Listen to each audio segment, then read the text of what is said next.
Los niños pueden salir, van a tener su programa especial.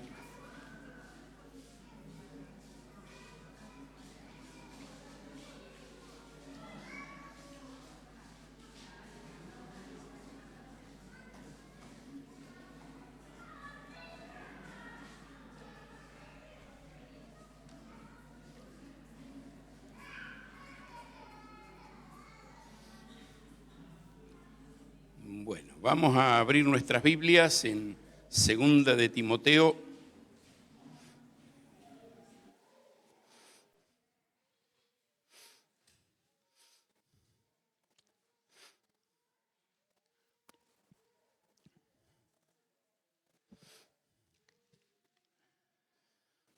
Y vamos a leer algunos versículos. Vamos a leer desde el 1, capítulo 1, versículo 1. Pablo, apóstol de Jesucristo por la voluntad de Dios, según la promesa de la vida eterna que es en Cristo Jesús. A Timoteo, amado hijo, gracia, misericordia y paz de Dios Padre y de Jesucristo nuestro Señor. Doy gracias a Dios, al cual sirvo desde mis mayores, con limpia conciencia, de que sin cesar me acuerdo de ti en mis oraciones, noche y día, deseando verte al acordarme de tus lágrimas para llenarme de gozo, trayendo a la memoria la fe no fingida que hay en ti, la cual habitó primero en tu abuela Loida y en tu madre Eunice, y estoy seguro que en ti también, por lo cual te aconsejo que avives el fuego del don de Dios que está en ti por la imposición de mis manos. Porque no nos ha dado Dios espíritu de cobardía, sino de poder, de amor y de dominio propio. No te avergüences de dar testimonio de nuestro Señor, ni de mí preso suyo, sino participa de las aflicciones por el Evangelio según el poder de Dios, quien nos salvó y llamó con llamamiento santo, no conforme a nuestras obras, sino según el propósito suyo y la gracia que nos fue dada en Cristo Jesús antes de los tiempos de los siglos, pero que ahora ha sido manifestada por la aparición de nuestro Salvador Jesucristo, el cual quitó la muerte y sacó a luz la vida y la inmortalidad por el Evangelio, del cual yo fui constituido predicador, apóstol y maestro a los gentiles, por lo cual asimismo padezco esto, pero no me avergüenzo, porque yo sé a quién he creído. Y estoy seguro que es poderoso para guardar mi depósito para aquel día. Retén la forma de las sanas palabras que de mí oísteis en la fe y amor que es en Cristo Jesús. Guarda el buen depósito por el Espíritu Santo que mora en nosotros. Hasta aquí nomás. No voy a tratar todo el pasaje, pero creí importante leer todo el pasaje para tener una comprensión mejor de lo que Pablo está tratando acá con su discípulo amado, con Timoteo. Pablo está escribiendo esta carta hoy en el tiempo de la Cena del Señor. Armando nos leía un pasaje de Apocalipsis y recordábamos en ese pasaje un poquito acerca de la persecución que la iglesia sufría. Esto era otro momento en la historia, algunos años antes. Esto era quizás unos 35 años antes de que se escriba el Apocalipsis. Algunos dicen 25, 10 más, 10 menos. No es tanta diferencia, pero sí es cierto la persecución de los líderes del Imperio Romano contra la iglesia. Y algunas cosas se repetían. Una de las cosas que se repetía es algo que en los grandes líderes mundiales se repitió siempre. Lo vivió Nabucodonosor, lo vivió Ciro de Persia, lo vivieron los faraones de Egipto, que lo conocemos en la historia, pero sabemos que las grandes civilizaciones en América también, el gobernador era considerado Dios. En algunos casos se peleaban entre el gobernador y el líder religioso pasaba a ser Dios. Cualquier parecido con la actualidad, ¿eh? Tenemos un argentino que está puesto allá arriba y él dice ser Cristo, o sea, el representante, vicario de Cristo, o sea, el sustituto de Cristo. Y eso ha sido históricamente. Los grandes líderes políticos han intentado de la misma manera elevarse ellos por sobre todo. Así que no nos extraña de ninguno que hoy en nuestra historia lo haga en su país, en donde está. Tenemos varios ejemplos, no vamos a dar ninguno. Pero en varios países tenemos hoy el que está hoy gobernando, que está diciendo, estoy yo y no hay nadie sobre mí, que ni Dios se meta. Ahora, eso era lo que vivía la iglesia en aquel tiempo. Después vamos a ir a alguna cosita un poquito más específica.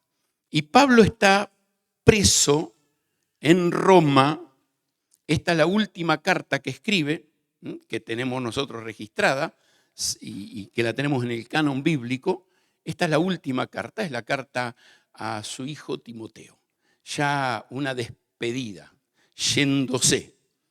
Y permítanme leer 2 palabritas, o 3 serían, del versículo 6. Por lo cual, el apóstol Pablo, con esta expresión, por lo cual, es por lo que vengo diciendo, por lo que dije anteriormente.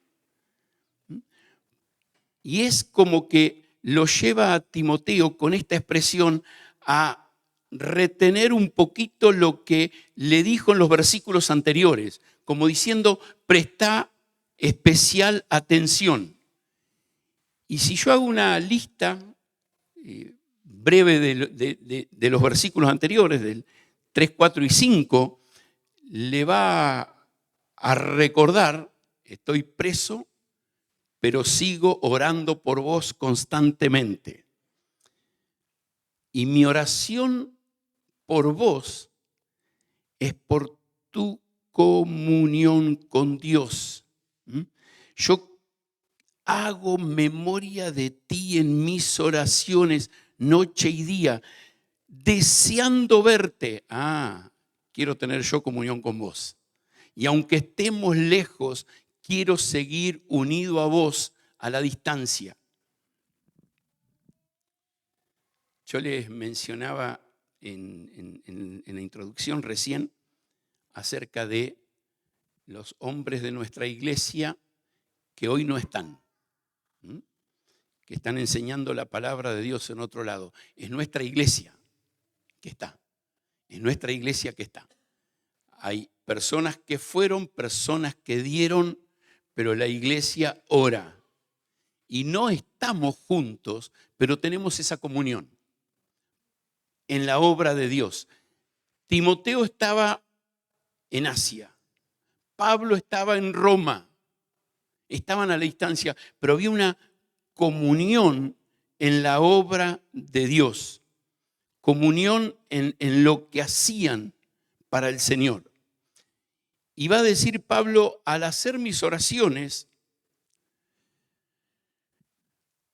me trae gozo. Hay un gozo adentro mío. ¿De qué? Me acuerdo de tus lágrimas. Vos decís, Pablo se gozaba en que Timoteo lloraba. No, Pablo se gozaba en ver el compromiso de Timoteo en una pasión por la obra de Dios. Y acordarse de las lágrimas, de tus lágrimas era, yo me imagino este muchachito saliendo a la obra y cuántas veces lloró de impotencia. Cuántas veces lloró porque los mayores no lo aceptaban. ¿Cuántas veces lloró porque no sabía cómo hacer la obra? ¿Cuántas veces lloró porque los apedrearon? ¿Cuántas veces lloró porque los persiguieron? Porque los confrontaban. Y Pablo dice, me gozo, porque eso fue lo que Dios usó para ir formando en vos lo que hoy sos y algo más todavía. Yo me voy, vos quedás. Lo que vos tenés que ser, lo que vos tenés que ser para continuar con la obra de Dios, para que la obra de Dios no se frene, no se detenga.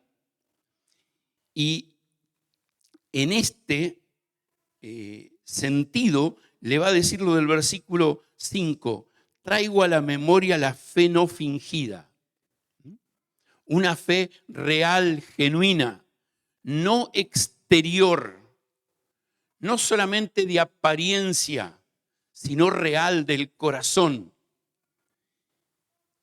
Y permíteme decir algo, una fe propia, una fe de Él, porque le va a decir que esta fe venía por una influencia de la familia. Y va a mencionar a la abuela y a la mamá. Fíjate una página antes, en el capítulo 3.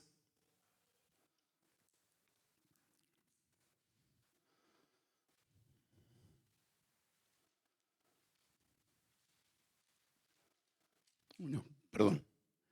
Capítulo 3, pero de la misma carta, perdón. Una hojita después. Persiste tú en lo que has aprendido y te persuadiste, sabiendo de quién has aprendido y que desde la niñez has sabido las sagradas escrituras. Una familia, un hogar que habían hecho una influencia en la vida de este hombre joven, camino a la madurez. Y que Pablo le dice, esa fe genuina que yo sé que está en vos, que el Señor ha permitido que pases cosas difíciles para hacerte crecer y madurar. No te olvides nunca la influencia que recibiste. Y en esa influencia, el apóstol Pablo hace un énfasis escribiéndole a Timoteo de la influencia que él tuvo, lo que aprendisteis y oísteis de mí, lo que recibisteis. Timoteo tenía esta influencia en su vida. Entonces, por todo eso, ahora te quiero hacer un desafío. Por todo eso, y el desafío viene en los versículos que siguen. Mirá para atrás para ver todo lo que Dios ya te dio, para afirmarte y empezar a mirar hacia adelante, hacia donde Dios te quiere llevar. Y esto es hermoso porque Dios no nos llamó a estar estancados y acomodados. Y esto es lo que Dios le está diciendo a Timoteo a través del apóstol Pablo. No te quedes donde estás, proyectate hacia adelante. Y le va a decir, por toda esta influencia que tuviste, mía, de tu familia, mi sostén en la oración, la fe genuina que era simple, sencilla, pero que fue madurando, ahora yo te voy a dar un consejo. ¿Y cuál es el consejo? Que avives el fuego del don de Dios que está en ti por la imposición de mis manos. Con la influencia seguí adelante. El apóstol Pablo, escribiéndole a la iglesia en Corinto, en el capítulo 9, versículo 24 al 27, le hace un desafío a correr con paciencia la carrera que tienen por delante. O sea, hay una carrera, manténganse, corran, vayan. Y dice, todos los que corren en el estadio corren para alcanzar a la meta. Todos corren con el deseo de ganar. Todos corren porque quieren el triunfo.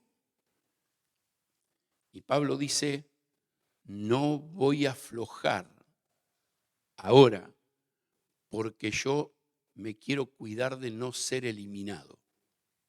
Y es esta la idea que Pablo le está transmitiendo a Timoteo. Mi tiempo se acaba, yo estoy quedando, ya no voy a seguir mucho más. De hecho, poco tiempo después murió martirizado. Y era el tiempo de Timoteo de salir a pelear la buena batalla, la batalla de la fe. Timoteo era el que tenía que salir, pero para poder lograrlo tenía que dar ese paso, decir, bueno, ¿y ahora? ¿Y ahora? A veces en cosas simples, a veces en cosas simples. Una de las cosas lindas de que muchos se vayan de la iglesia es que los que quedamos tenemos que hacer lo que queda, lo que hay que hacer. Y los que estuvieron hoy vieron participando a gente que normalmente no participa. Bueno, vamos haciéndonos desafíos, pero a cosas más grandes todavía. A cosas más grandes todavía. Ahora, para esto hay que trabajar en el carácter. Y Pablo le va a decir, aviva el fuego del don de Dios que está en ti por la imposición de mis manos. Y este concepto de avivarlo es, muchos de los muchachos lo conocen bien. ¿Viste que hay 20.000 métodos para prender el carbón? Y todos te dan uno, pero todos terminamos soplando. A 3 pulmones tratando de soplar para ver. Pero ese es el concepto de avivar el fuego. Atizarlo, meterle aire para que se prenda más y mejor. O lo soplás o con el cartoncito o buscas la forma. Te venden algunas cosas, tipo fuelles. Ninguno sirve, ninguno funciona. Terminamos siempre soplándolo. Ahora, esto es lo que Pablo le está diciendo a Timoteo. No deje de soplar el fueguito para que se encienda cada vez más. Antiguamente los ferrocarriles funcionaban a carbón. Donde costaba conseguir el carbón se le echaba leña. Y vos veías que el tren empezaba a perder velocidad porque el agua, en realidad funcionaba con agua caliente, a vapor, pero el agua caliente se calentaba con la leña o el carbón. Y el carbonero se había cansado de paliar carbón. Y el trencito iba aflojando. Y el concepto de avivar el fuego es ese. Atizalo. Sos vos responsable en tu vida. ¿Podés usar herramientas? Sí. El culto del domingo, la escuelita dominical, la reunión casera, el devocional, el compartir de reuniones de hombres, de damas, lo que sea. Todos son herramientas que ayudan, pero son herramientas. Soy yo el responsable de hacer la tarea en mi vida espiritual. Frente a Dios, yo soy responsable de alentarme y que ese fuego se avive. Ahora, fíjate que marca algo interesante. Está en vos. No es algo ajeno. Aviva ese fuego que ya está adentro tuyo. Hay una chispita prendida. Y te digo una cosa. Si no está esa chispita, si no está esa brasita, pensá, ¿será que no tengo a Cristo? ¿Será que no tengo a Cristo? Y es un momento para revertirlo, venir a Cristo y que ese fuego empiece. Que ese fuego empiece.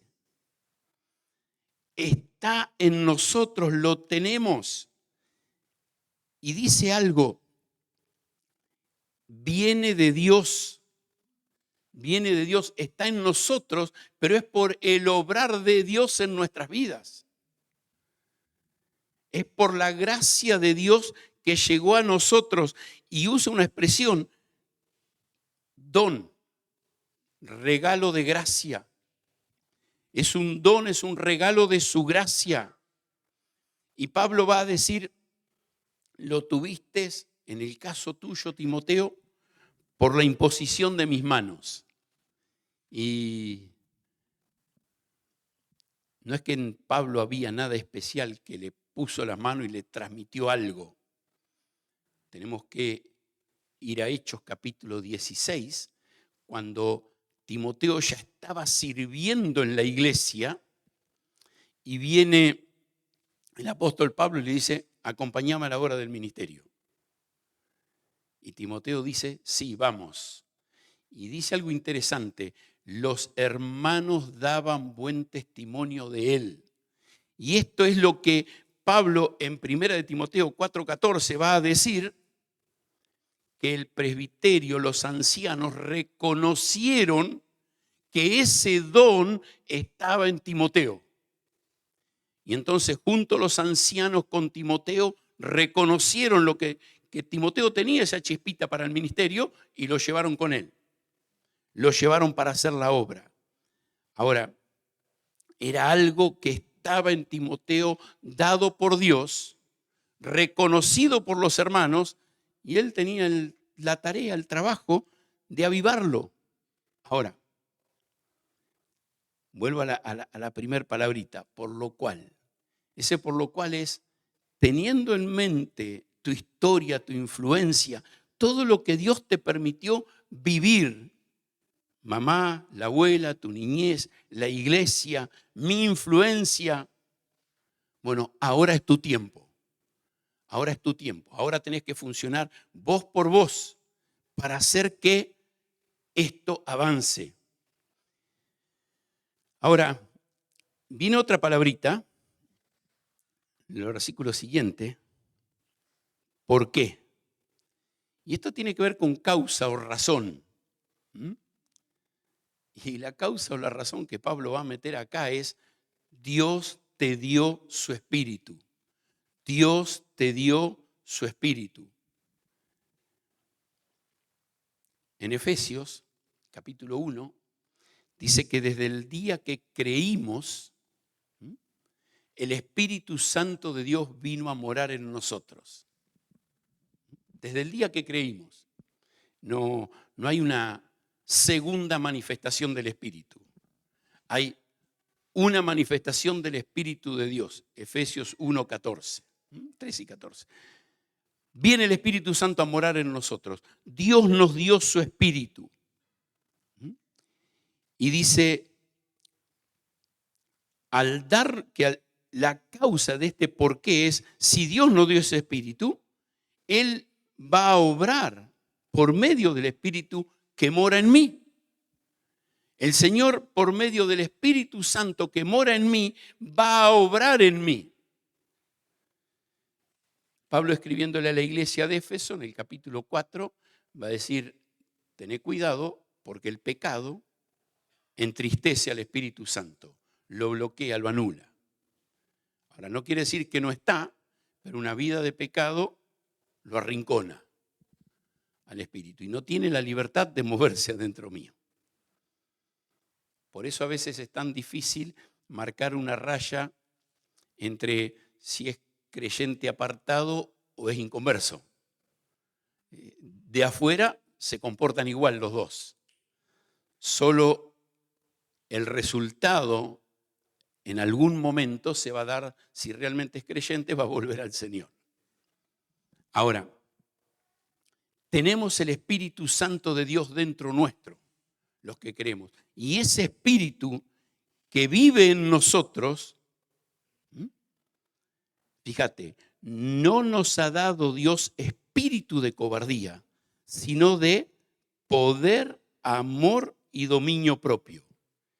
Y me gusta este primer concepto que marca, que el espíritu que tenemos no tiene nada que ver con la cobardía, no es de miedo, no produce miedo, no es indolencia, no es de sometimiento.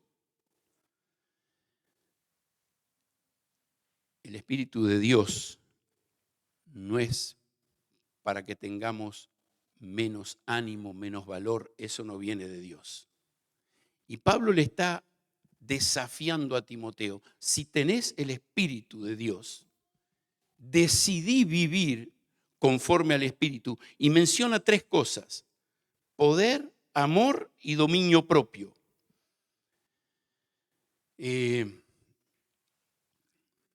En la Cena del Señor, Seba nos leía, ¿se acuerdan del pasaje que nos leía Seba? ¿Alguno que estuvo hoy en la Cena del Señor? Menos Seba. 1 Corintios. ¿Qué capítulo? Capítulo 1, versículo. Es que justo yo lo tengo marcado acá. Cuando Seba empezó a compartir, ahí está. ¿Saben? En 1 Corintios va a hablar de el poder de Dios. El poder de Dios trabajando en nosotros. 1 Corintios 1, 18, él leyó hasta el final del capítulo, pero el versículo 24, 25 sigue hablando del mismo tema. Y me llama la atención, el versículo 14 habla del poder de la cruz. Para uno es locura, para otros es poder de Dios. El versículo 24 va a decir, Cristo es poder de Dios. No solo la cruz y la obra que Cristo hizo en la cruz, sino Él es poder de Dios. En el capítulo 2, versículo 4, va a decir que Dios nos dio espíritu de poder. El Espíritu Santo es un espíritu de poder. Y un poquito más adelante, el versículo que sigue, 2.4 dice eso y el 2.5 dice, Dios es un Dios de poder. Y Efesios capítulo 1, versículo 19, va a decir que el poder que operó en Cristo Jesús para resucitarlo de los muertos. Si yo pienso en cuál es el poder más grande contra la humanidad, es el poder de la muerte. Es el poder de la muerte. El hombre lucha por estirar la vida y algunos trabajan para ver si logran que las personas vivan eternamente. Porque no hay poder que pueda vencer el poder de la muerte, excepto un poder, el poder de Cristo. Y eso es lo que nos dice Efesios 1:19, que hay un poder que resucitó a Cristo de los muertos y lo sentó a la diestra de Dios y lo puso sobre todo principado, potestad, autoridad y señorío. Cuando el demonio, Satanás, Lucifer, se rebeló contra Dios, dijo, subiré a lo alto y seré semejante al Altísimo. Esa era la meta de él, ser igual a Dios. Y cuando Cristo resucitó de los muertos, fue puesto en el lugar que el demonio quería, la diestra de Dios, ser igual a Dios. Y eso lo hizo el poder de Dios. Y Pablo ahí en Efesios 1:19 dice que ese es el poder que está de mi lado. Ese es el poder que está de mi lado. Entonces, cuando dice que nos ha dado un espíritu de poder, no de cobardía, sino de poder, está diciendo el poder de Dios está a favor nuestro. Cuando el Señor Jesucristo da la gran comisión, manda a los discípulos y a nosotros, Jerusalén, Judea, Samaria y hasta lo último de la tierra. ¿Sí? Y en ese pasaje está hablando de que todo poder, toda potestad me es dada en el cielo y en la tierra. Y vamos un poquito más adelante, justo antes de ascender a los cielos, recibiréis poder cuando haya venido sobre vosotros el Espíritu Santo. O sea, el poder es de Cristo y por medio del Espíritu Santo nos lo da a nosotros. Y es ese espíritu de poder que Dios nos ha dado. La segunda frase, la segunda expresión, en contraste del espíritu de cobardía, es espíritu de amor. Espíritu de amor. Y en primer lugar, el amor de Dios manifestado hacia nosotros, ¿no es cierto? Romanos 5:8. Mas Dios muestra su amor para con nosotros, en que siendo aún pecadores, Cristo murió por nosotros. O Juan 3:16. Tanto amó Dios al mundo que decidió dar a su Hijo. Ahora, el otro lado del amor es mi amor hacia los demás. La demanda de Dios para que yo ame a los otros. Ni hablar de el amarás a tu prójimo como a ti mismo. Pensar en el otro en primer lugar. Amarás a tu prójimo como a ti mismo. Pero permítanme leer 2 o 3 versículos. En Corintios, Primera de Corintios.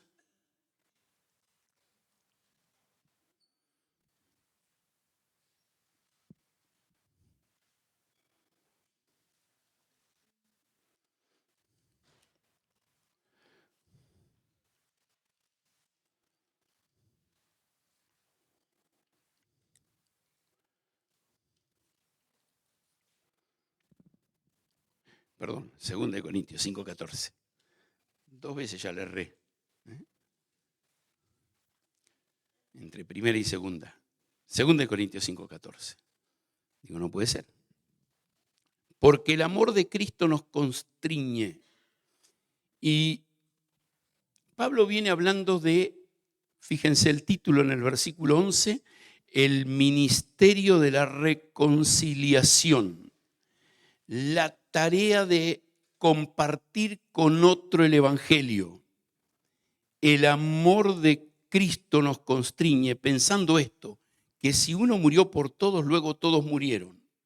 Morir a mí mismo pensando en la necesidad de salvación del otro. Morir a mis deseos, a mi programa, a mis proyectos, para pensar en la necesidad de salvación de otro. Y el capítulo 12, también este sí de 2 de Corintios, 2 de Corintios 12, versículo 15, el apóstol Pablo, casi hablando de lo mismo, y dice, y con el mayor placer gastaré lo mío, y aún yo mismo me gastaré del todo, por amor de vuestras almas. Y después, como a la pasada, dice, aunque amando más, yo sea amado menos. ¿Qué importa? ¿Qué importa? Cristo lo amaron menos. ¿Qué importa? Yo voy a seguir amando. Aunque yo me gaste y gaste lo mío por amor. Y es este amor del que está hablándole Pablo a Timoteo. Seguí amando al punto de dar todo lo que vos amás con el propósito de llegar a uno más. ¿Qué vas a hacer? Ahora, es interesante y hermoso evaluar que cuando el apóstol Pablo le escribe a la iglesia de Galacia acerca de el fruto del Espíritu, fíjense que Dios no nos dio espíritu de cobardía, sino de poder y amor. El fruto del Espíritu es amor. Empieza ahí. El Espíritu produce en nosotros amor. El Espíritu Santo de Dios lo produce, está en nosotros.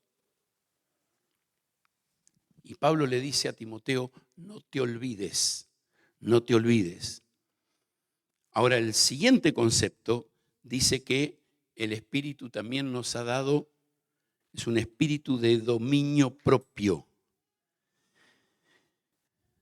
Actuar en el control que exigen las circunstancias.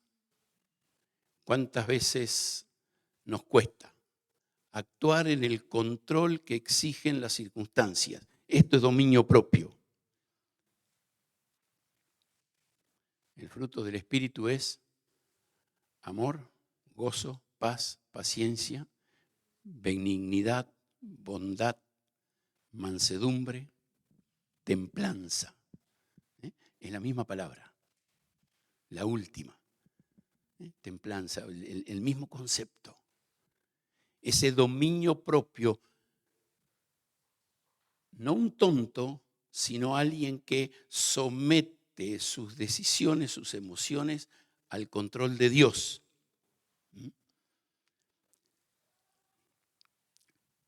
Y nuestra vida tiene que ser administrada por el Espíritu de Dios. Ahora, vamos a Romanos, capítulo 8.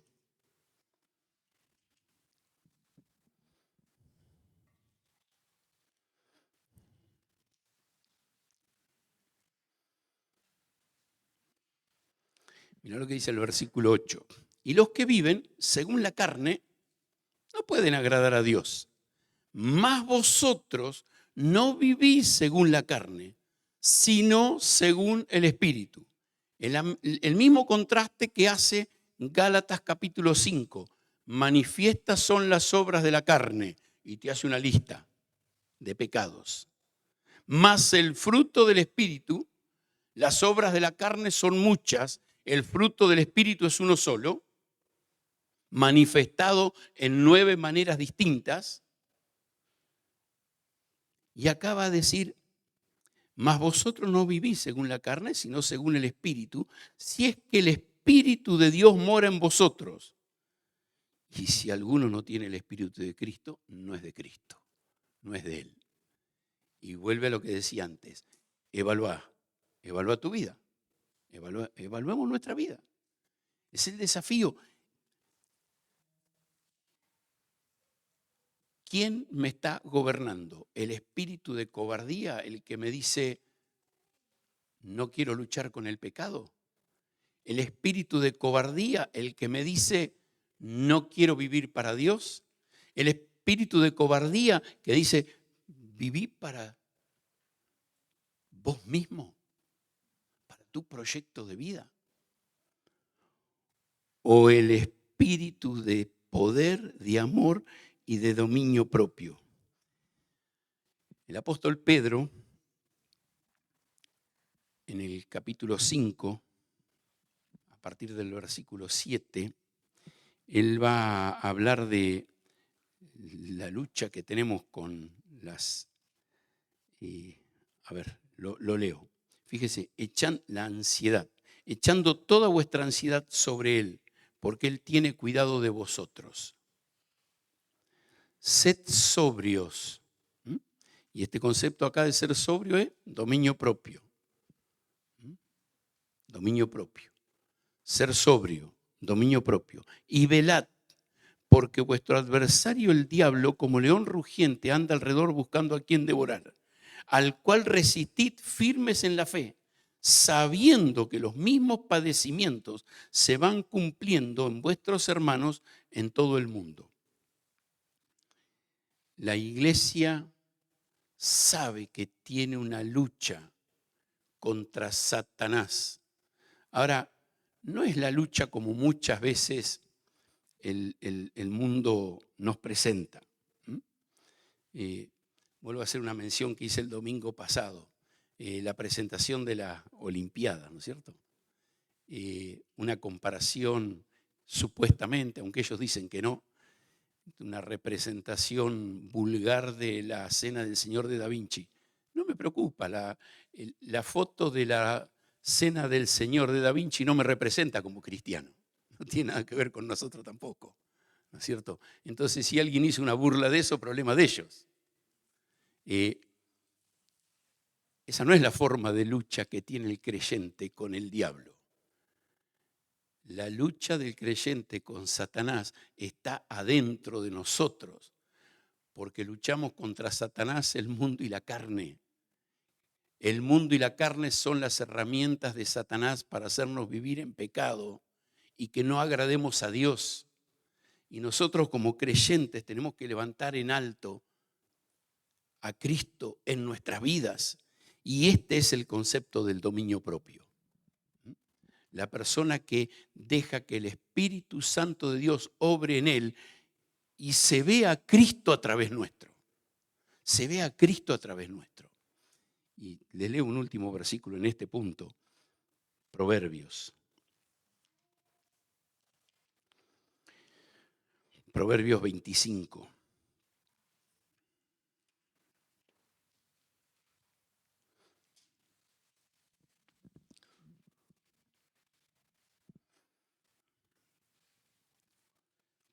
Versículo 28. Como ciudad derribada y sin muros. Acordate cómo empieza el libro de Nehemías. Hanani viene de vuelta de estar en Jerusalén y le cuenta a Nehemías que Jerusalén tiene sus muros derribados y sus puertas quemadas a fuego. ¿Y qué hizo Nehemías? Se sentó, lloró, ayunó, hizo duelo. Le pesó ver la ciudad en esas condiciones. ¿Por qué? Una ciudad totalmente desprotegida y a merced del enemigo. Ahora, tomando eso como ilustración, el proverbio dice, como una ciudad derribada y sin muro, es el hombre cuyo espíritu no tiene rienda, que no tiene dominio propio. Totalmente desarticulado frente al ataque de Satanás, del enemigo, cuando no tengo control de mis emociones. No hay dominio propio. Dios no me dio un espíritu de cobardía, sino de poder, amor y dominio propio, para que yo pueda, en el poder de Dios, entender el amor de Dios, amarlo a Él, amar a los demás, pero también luchar con mi pecado. Y esa es la vida que el Señor quiere para nosotros. Ahora, una palabrita más, versículo 8. Por tanto. Y este por tanto es a causa de todo lo que ya te dije. Así de simple. Le dice Pablo a Timoteo, por todo lo que ya te dije, te quiero hacer un desafío. Quiero desafiarte a vivir una vida distinta y que des un pasito más. En el caso de Timoteo, ese pasito más era simplemente a vivir sin el acompañamiento de Pablo. Le iban a quedar las cartas. Eso es todo lo que iba a tener. Pero para nuestras vidas no siempre es lo mismo. Pero sí hay un desafío de parte de Dios a vivir un paso más adelante, un paso de mayor compromiso frente a Dios. Y la primera expresión después de ese, por tanto, es no te avergüences, no te dé vergüenza. Y es interesante las tres cosas que le va a decir después. No te avergüences de dar testimonio. No te avergüences de dar testimonio. Cuando yo leo en el libro de los Hechos, en el capítulo 2, cómo se describe la iglesia primitiva, en una iglesia que tenía ciertas características. Y quizás la primera y más importante es que seguían la doctrina de los apóstoles. La segunda es que tenían unidad. La tercera es que compartían las cosas que tenían. Pero la cuarta era que compartían el Evangelio. Hablaban de Cristo con otros. Le hablaban de Cristo a otros. Le mostraban a Cristo a otros que estaban perdidos. Y esto es lo que Pablo le está diciendo a Timoteo. No dejes de compartir la palabra, es dar testimonio. Y usa una palabra ahí, dar testimonio de nuestro Señor. Y vuelvo a algo que dije antes, que Armando nos compartía en la cena del Señor hoy. El emperador requería que se le diga a él Señor. Por eso era que la cruz era locura. Un ajusticiado en la peor de las muertes, no solo por lo que era la muerte, sino por el significado de la condena. La peor condena era morir crucificado. Era lo peor que podía haber. Y vos me vas a decir que el muerto en la cruz es tu Señor por encima del gran triunfante César. El César que conquistó el mundo, que dominó el mundo, y el que no lo conquistó avanzó un poquito más y lo mantuvo y hoy es Señor de todo, entonces soy Señor de la vida de todos los que están en mi imperio. Y vos me vas a decir que Cristo es tu Señor. Y le dice, no te dé vergüenza de dar testimonio y decir, sí, Cristo es mi Señor. Cristo es mi Señor. Hoy. ¿Saben qué significa decir Cristo es mi Señor? Que vivo en obediencia a Él y vivo para sus principios, aunque eso no sea lo más popular, aunque eso no sea lo más redituable.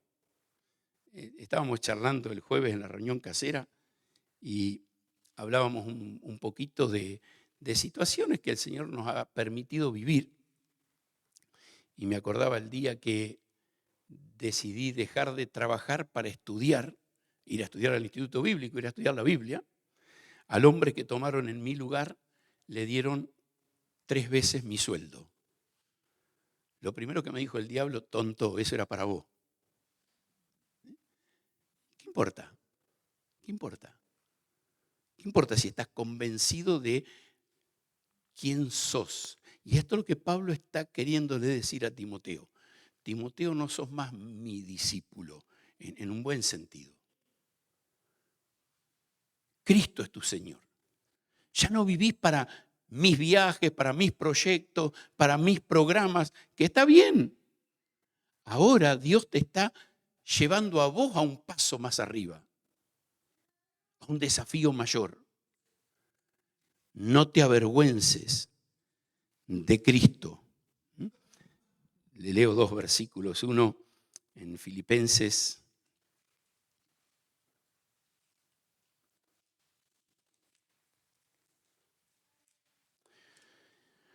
capítulo 2.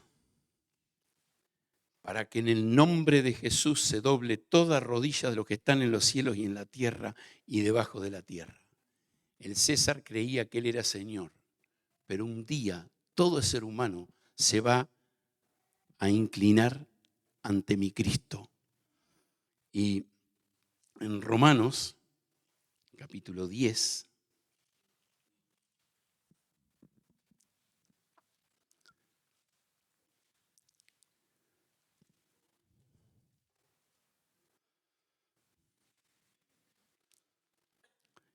vamos a leer desde el 8 más. ¿Qué dice? Cerca de ti está la palabra en tu boca y en tu corazón. Y esta es la palabra de fe que predicamos. Que si confesares con tu boca que Jesús es el Señor y creyeres en tu corazón que Dios le levantó de los muertos, serás salvo. Pero fíjate el énfasis, que confesar con tu boca que Jesús es el Señor. Y cuando dice dar testimonio de Cristo, que Él es nuestro Señor, es esto. Él es Señor. Y yo tengo que animarme a confesarlo, no importa las circunstancias. Y toda rodilla se va a doblar delante de Cristo. Hoy, personas pueden elegir no hacerlo. Personas pueden elegir no hacerlo. Después que pasen el umbral de la muerte,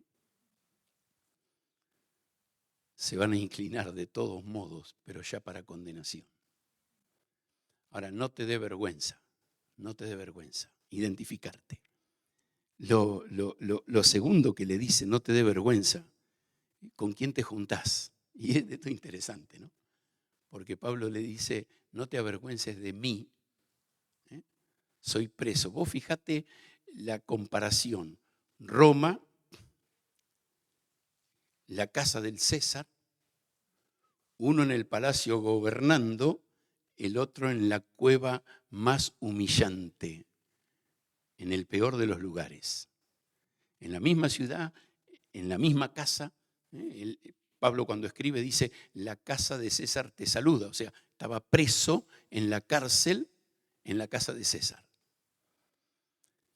Y dice, no te dé vergüenza de Cristo como Señor y no te dé vergüenza de identificarte conmigo, el más bajo de todos los presidiarios. No te dé vergüenza. Anímate a identificarte con los hombres y mujeres que se identifican con Cristo en donde vayas, por donde andes. Identifícate con ellos. Anímate. Y en tercer lugar, le va a decir, participa de las aflicciones por el Evangelio. Participa de las aflicciones por el Evangelio. No tengas miedo de las consecuencias de elegir esta clase de vida. No tengas temor. No tengas temor de las consecuencias de elegir vivir para Cristo en el lugar y en las circunstancias que Él te pone. Identifícate con el Señor y con su pueblo. No te avergüences. Está dispuesto a pagar el precio de lo que significa ser un hijo de Dios. Y un último concepto, el versículo 9,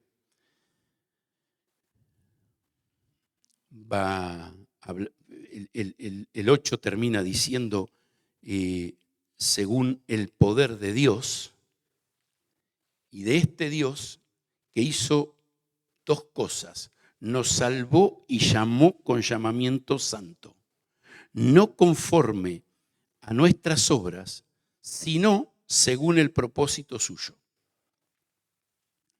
Y estas dos palabritas que acá están separadas son un mismo concepto. Nos salvó y nos llamó.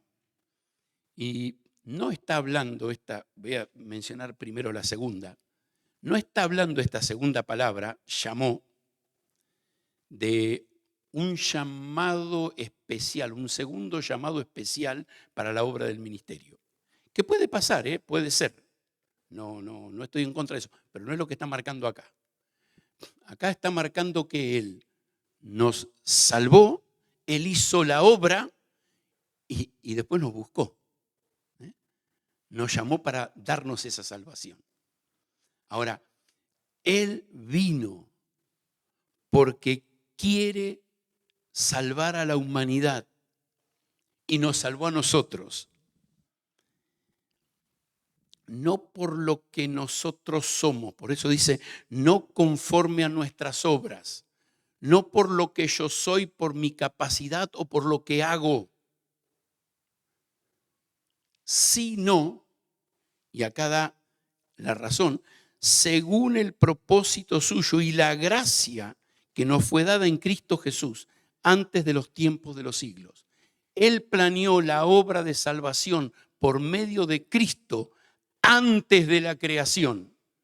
No me pidas mucho más explicación. Él es eterno. Pero la revelación de la Escritura es que Él, en su amor, planeó que Cristo venga y lo envió. Lo envió a morir para darme el perdón por gracia, no por obras. No por lo que yo podía hacer para ganarme el cielo, sino por lo que Él había hecho. No porque Él estaba haciendo una obra para que decir, bueno, yo hago una parte y vos haces otra, como algunos enseñan.